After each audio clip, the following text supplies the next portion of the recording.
Sorry, I'm still on this free will determinism thing. But one term I'm starting to find quite useful to think about in relation to this is the term deliberate. Deliberate.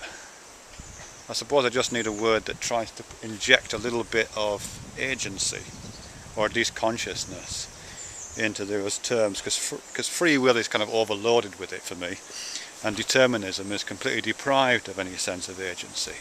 You know, determinism is billiard balls, free will is people, and I guess I need a set of terms which articulate the middle ground, or some combination of those. And I think deliberate is one of those for me.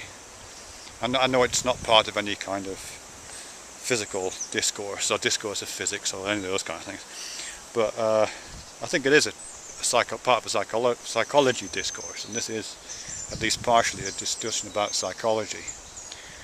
And what I like about deliberate is it's two aspects to it, for me at least. Partly it's that kind of verb sense, deliberate. You know, if you deliberate on something, then you are kind of weighing things up. You are checking out alternatives. You know, you're walking down a path and you're thinking about which path you are going to take when you get to the end of the path you're on at the moment. You're projecting yourself into a number of different futures and allowing the attractiveness and the repulsion of these possible futures to guide the path that you take. It's that kind of deliberation.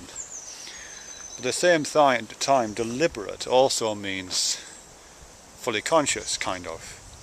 You know, and I'm just drawing on that line from Walden by Thoreau. It says he went to the woods because he wanted to live deliberately, which I've always found very inspiring in a way, you know what I mean? I try to live deliberately, at least for a few minutes a day, which for me doesn't mean deliberating. It means doing what you're doing anyway, you know, even if it's entirely determined. You know, walking is pretty much a determined activity. Where my foot falls is not part of my conscious making process. I'm not thinking about where I'm going to put my foot. I just swing my leg somehow. I don't even know how I'm doing that really, and it lands where it lands, under the force of gravity and according to the kind of pendulum of my leg as it moves forward, and you know how those things are being operating.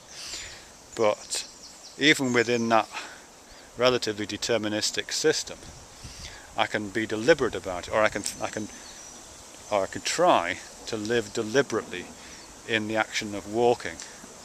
And that's what I try to do quite a lot of the time when I'm doing these walks. You know, I think about the feeling of the leg swinging forwards, and the acceleration as it swings, and the slowing as it reaches its high point of the arc, and then the set down on the ground. You know, just trying to kind of occupy that moment really, each moment sequentially, deliberately. And so there's a sense of intentionality about it, but not intention in the sense that I'm resisting or kind of forcing something or causing something. You know, I'm not I know I am really, but kind of. I'm not experiencing myself as the initiator of an action.